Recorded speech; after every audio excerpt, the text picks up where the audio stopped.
মাশাআল্লাহ, এটাই হচ্ছে আমাদের বাহাদুরের তৃতীয় প্রজন্ম।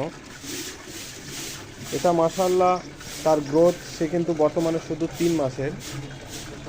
সে একেবারে হাই কোয়ালিটির। তার গ্রোথ, তার কালার, তার অ্যাক্টিভিটি বলেন, সে কোনো দিক থেকে তার সৌন্দর্যে কিন্তু কম না।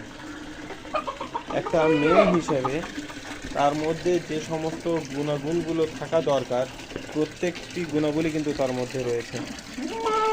বাহাদুর যেভাবে ছোটোকালে ছিল, মাশাল্লাহ এটাও কিন্তু তার কপি স্বরূপ রয়েছে। তার কালারও সেম সেম বাহাদুরের মতো।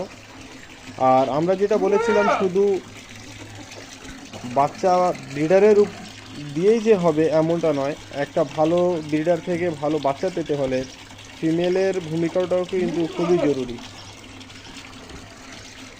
এবং এই বাচ্চাটার মাও খুবই অসাধারণ, একটা একেবারে ব্ল্যাক তোতা হাই পাঞ্চের, যার কারণে মাশাআল্লাহ বাচ্চাগুলোর কোয়ালিটিও খুব অসাধারণ আছে।